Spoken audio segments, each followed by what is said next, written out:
हम अपने जीवन में इस बात पर तो पूरा नियंत्रण रखते हैं कि हम क्या करेंगे और कहाँ जाएंगे, लेकिन हमारे पूर्वज जो इस पृथ्वी पर हजारों वर्ष पहले उत्पन्न हुए थे, उनके द्वारा लिया गया डिसीजन और मूवमेंट के कारण एक नई प्रजाति का इवोल्यूशन हुआ और वो प्रजाति मनुष्य के रूप में हम लोग हैं।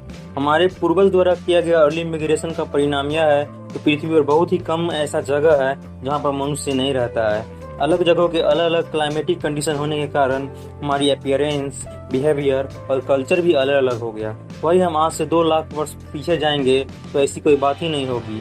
बजाय हमारे डिफरेंस के हम एक ही पॉपुलेशन में गिने जाएंगे। उस समय जो ह्यूमन लाइक स्पेसीज दूसरे दूसरे कॉन्टिनेंट में रहता था उसका नाम कुछ इस प्रकार था। एशिया में रहने वाला स्पेसीज का नाम होमो फ्लोरेसिएंसिस था। यूरोप में रहने वाला स्पेसीज का नाम होमो निएंडरथैलेंसिस था और अफ्रीका में रहने वाले स्पेसीज का नाम होमो सेपियंस था। अब सवाल उठता है कि क्या और बच्चे कॉन्टिनेंट में हमारे पूर्वज नहीं रहते थे? तो इसका जवाब यह है कि उस समय पर तो नहीं, लेकिन बाद में जाकर वो वहाँ पर भी बस गए। हमारे पूर्वज की जीवन शैली बहुत ही कठिन था। जीवित रहने के लिए हमेशा जान को दांव पर लगाना पड़ता था क्योंकि उनका डेरा जंगल हुआ करता था। बायोलॉजिकल स्टडीज में यह पाया गया है कि हमारे पूर्वज की ब्रेन की आकार बहुत बड़ा हुआ करता था, जिसके कारण उन्हें प्रोटीन की रिक्वायरमेंट भी ज़्यादा होती थी और वे इसकी पूर्ति एनिमल को हंट करके और उसकी मांस खा के करते थे। हमारे पूर्वज को भोजन, क्लाइमेट और जगह की दिक्कत हुई तो वे लोग इन सभी चीज़ों को प्राप्त करने के लिए एक जगह से दूसरे जगह जाना शुरू कर दिया। हम इस टर्म को मिग्रेशन से डिनोट करते हैं। मिग्रेशन के पहला वेव को बहुत बड़ी कीमत चुकानी पड़ी थी क्योंकि मिग्रेशन का पहला रूट सहारा डिजर्ट से होकर था और वहाँ सूखे की हालात थी, जिससे हमारे बहुत से पूर्वजों की जानें चली गई।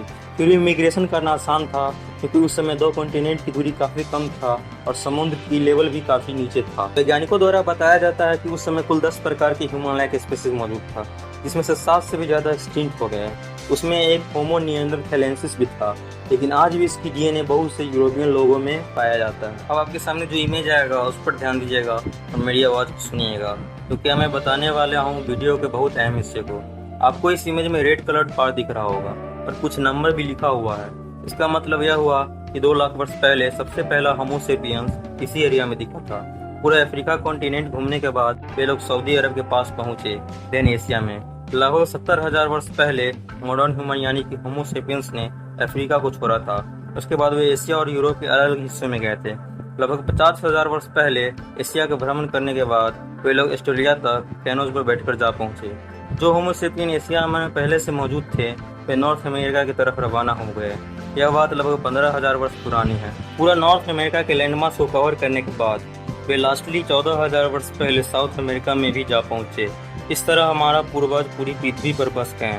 अलग अलग जगहों की वातावरण में अंतर होने के कारण धीरे धीरे हमारा अपीयरेंस, बिहेवियर और कल्चर भी अलग अलग हो गया। दोस्तों, कैसा लगा वीडियो कमेंट करके बताएं। आज के लिए इतना ही। जय हिंद, जय भारत।